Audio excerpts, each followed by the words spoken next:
Roberto, te incorporás a nuestra mesa. Qué bueno escuchar. Dale. Es aliviador de alguna manera porque pasan cosas, pero si uno no las oye así, especificadas, como lo acaba de hacer Roberto Navarro, parece que todavía el castigo es peor. Me da mucho gusto recibirlo, Diego Bossio. ¿Cómo anda? Muchas gracias, Víctor Hugo. Muchas gracias por recibirme. ¿Le ha tocado vivir en este tiempo que no nos hemos visto una etapa difícil, Sí. controversial?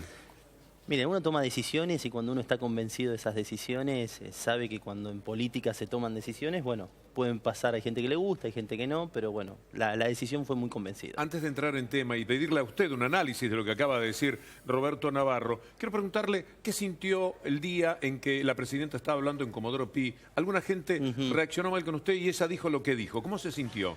Mirá, la verdad que no lo vi en el momento, lo vi después con comentarios y demás. Yo tengo un aprecio personal por la expresidenta y un respeto personal. Yo elegí otro camino porque por diferencias que son de público conocimiento, básicamente diferencias con la cámpora, mi límite es básicamente la cámpora. Y lo que pretendo en definitiva es tratar de trabajar con un grupo de gobernadores y de sindicalistas buscando alternativas dentro del peronismo.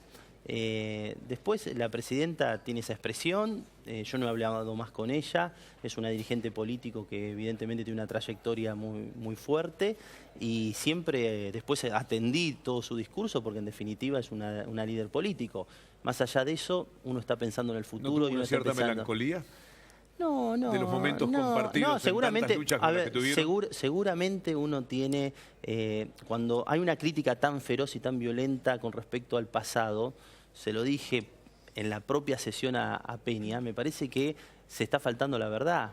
Porque si bien había muchas cosas por corregir, porque había inflación, había dificultades económicas, había situaciones con el cepo, había situaciones con el tipo de cambio, también es cierto que no todo estaba tan mal. El último índice de desarrollo humano que publica la ONU, que lo publicaron hace pocos meses, da a la Argentina en el lugar 40, el mejor lugar para América Latina.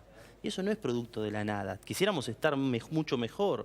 Ahora bien, es un país desendeudado, es un país con un sistema de protección social que sostiene muchas cuestiones y se construyó en los últimos 10 años. Hay una AFIP que funciona, podés tener diferencias y demás de procedimientos, cuestionamientos y demás, pero hay muchas cosas que son valorables y siempre las voy a defender y además siempre voy a ser agradecido. Ahora bien, tengo diferencia de metodología política.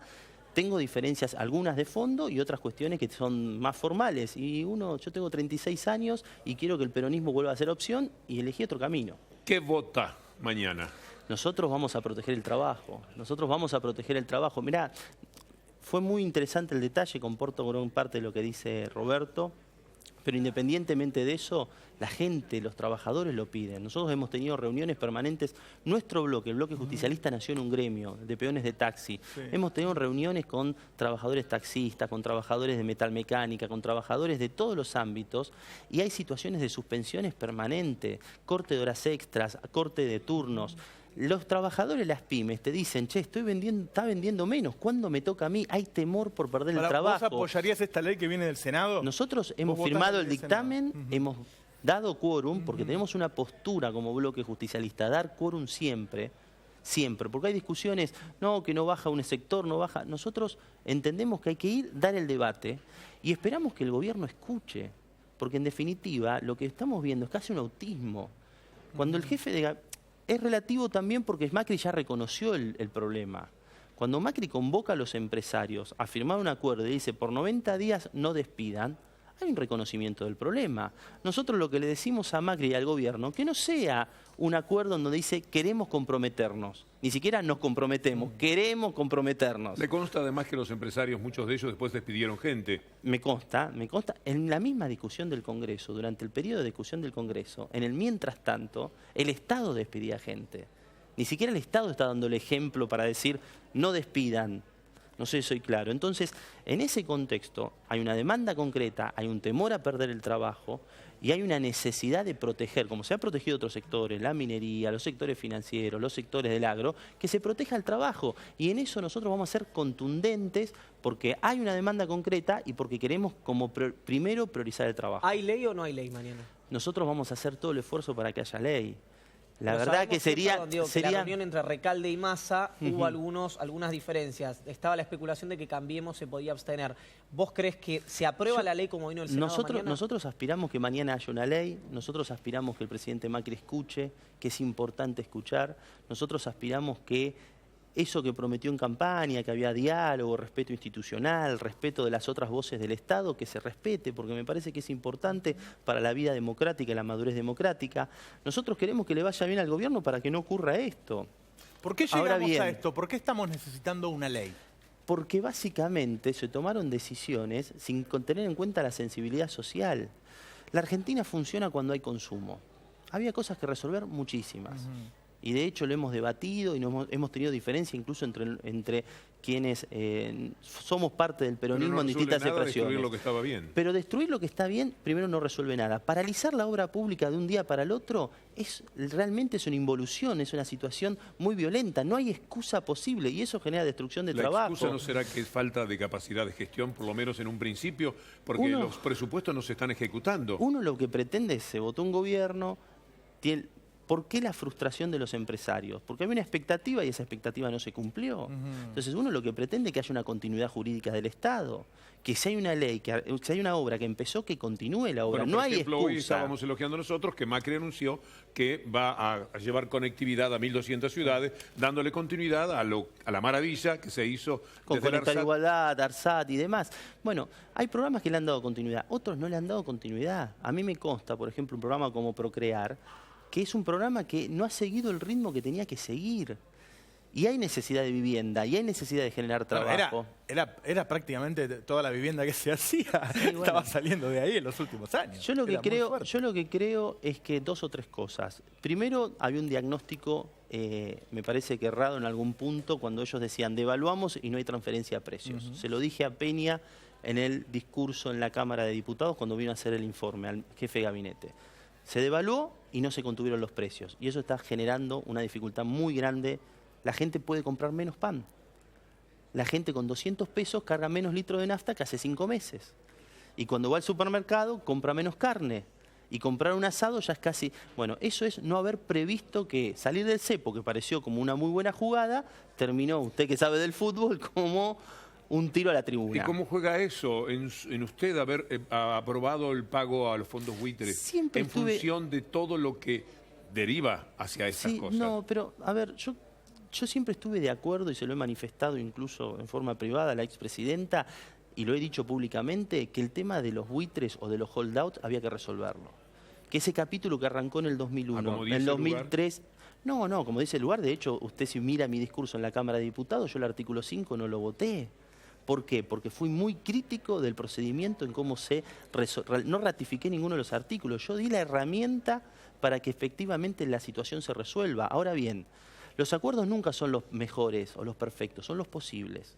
Había una decisión política de resolver un tema. Yo estaba convencido que era un capítulo que había que cerrar en la Argentina y que el gobierno no puede tener ninguna excusa. Está bien, no debí llevarlo para ese lado ya porque es un tema que está resuelto, está votado, A mí está me discutido. interesa, ya que está Diego, que hablemos de los jubilados, porque los jubilados prácticamente en todos los años le ganaban por un poquito la inflación o le empataban. No, de los 14 aumentos jubilatorios que hubo por ley de movilidad aprobada por Cristina Fernández de Kirchner en el Congreso de la Nación, semestrales, en 13 le ganó de manera significativa los jubilados a la inflación, excepto en uno que fue el primer trimestre del 2014. Mucho más grave todavía lo que va a ocurrir ahora en septiembre, Roberto, cuando se terminen las moratorias.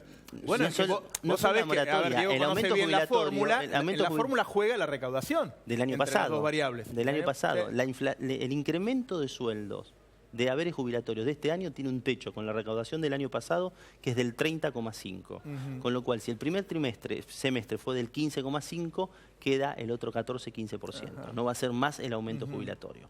¿Por qué? Porque hubo una espiral de precios muy altos y la seguridad social se maneja con el lag del año anterior. Yo creo que es necesario profundizar estos 500 pesos que dio el presidente Macri, hay que profundizarlos. Me parece que es necesario atender la emergencia de los jubilados porque los aumentos han sido notablemente desmedidos. ¿Y lo que hoy los jubilados, la problemática en las distintas charlas de los centros de jubilados, ¿sabe cuál es? Las tarifas y los alquileres. ¿Qué hacemos con aquel entusiasmo suyo cuando anunciaron la otra moratoria, la de allá octubre, noviembre La otra moratoria del 2014, que ahora ya no va a existir más? Nosotros le pusimos fecha de vencimiento por una decisión clara. Queríamos dar una señal de jubilar a la totalidad de los argentinos. Hoy la totalidad de los argentinos están jubilados. Y queríamos darle la oportunidad al nuevo gobierno, sea Daniel Scioli, sea Macri, sea Massa, de que discuta el tema previsional de manera más sostenible. Sí, 90.000 mujeres y 60.000 hombres más o menos cumplen 60 y 65 años respectivamente a partir del 1 de septiembre. Seguramente hay mucha gente que a partir del 1 de septiembre no va a tener la oportunidad, está vigente la anterior moratoria y seguramente del Congreso daremos una discusión para ver de qué manera se puede fortalecer el régimen de seguridad social. Hay una discusión seria ahí que hay que dar. Se suman a los despedidos, guarda, porque hay gente que termina su vida laboral y que no va a tener un ingreso. Sí, claro. Hay una discusión de fondo ahí que hay que dar y que siempre, y en esto me parece que hay que trabajar con el gobierno y hay que trabajar con todos los actores, que es el trabajo en negro. Lo que pasa es que en un escenario de despido... Claro. Diego, volviendo a la votación de mañana, ¿sabés? ¿Has hablado con, vos tenés una gran relación con el Movimiento de Acción Sindical Argentino, con la CGT Alsina, tenés una relación con Hugo Moyano? ¿Sabés si están bien Caló y Moyano? Pues no los hemos visto entre ayer y hoy, no se han manifestado públicamente. Mira, nosotros hemos hablado, hoy estuve reunido con Oscar Romero, forma parte de ESMATA, que es el MASA, el Movimiento de Acción Sindical Argentino. Estuvieron reunidos tanto con Piñanelli como con el resto de Viviani y el resto de los sindicatos, y la instrucción fue muy clara, el diálogo y el trabajo conjunto fue: necesitamos una ley que proteja el trabajo. Nosotros vamos a las fábricas y los chicos tienen... Le cuento una anécdota, Honda, nos la contó Piñanelli. Quería cerrar en Florencio Varela para trasladarse a Campana. Finalmente lo va a hacer y ofrecía 3 indemnizaciones Honda. ¿Qué eligieron los jóvenes, los trabajadores? Ir a Campana todos los días.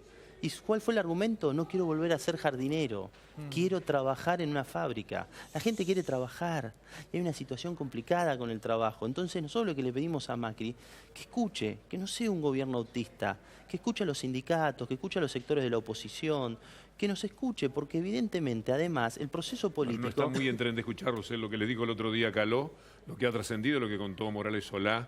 El domingo lo habrá leído. Lo leí. No parecía que estuviese muy dialogador, bueno, entonces... y que los tratase muy bien a los sindicatos. Bueno, entonces no me parece que ahí no conducimos a nada. Una democracia madura requiere de dirigentes políticos que escuchen, que puedan ver lo que está pasando. ¿Se anima a dejar un pronóstico? ¿Sale o no sale la ley? Yo estoy convencido que mañana la ley va a salir, y no lo digo por una cuestión de voluntarismo, lo digo porque hemos trabajado mucho durante estos días y hemos hablado con muchos dirigentes políticos. ¿Qué hago con la mueca de Navarro?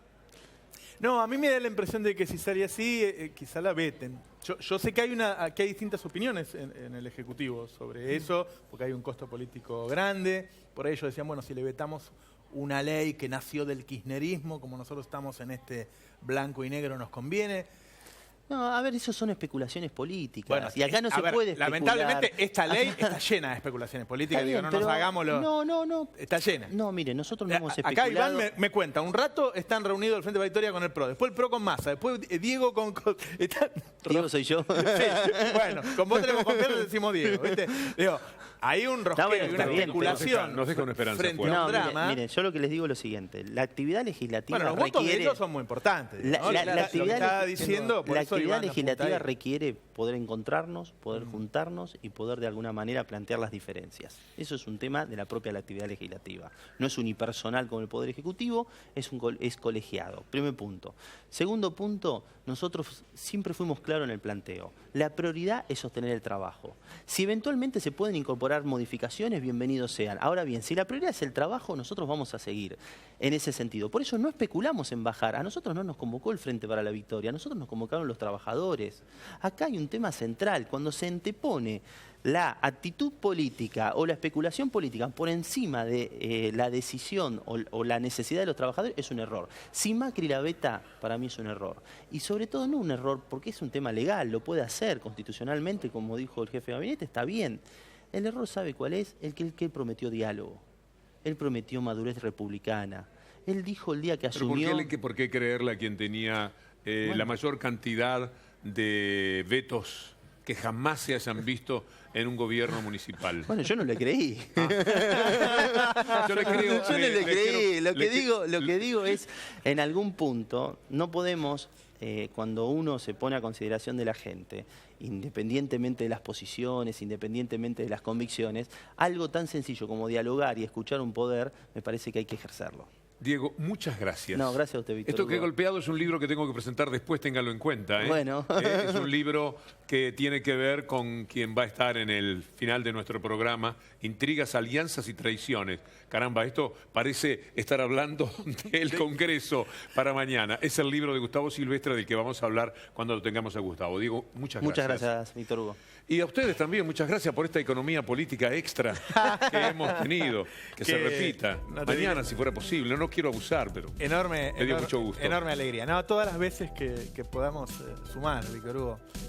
Roberto Navarro y Iván Jabrowski, por el mismo precio, a esta hora en un Bueno, día. el precio todavía no lo hablamos, Víctor Hugo. Eso es lo que me preocupa. A una pausa, amigos, y enseguida estamos con ustedes para la última media hora de nuestro programa.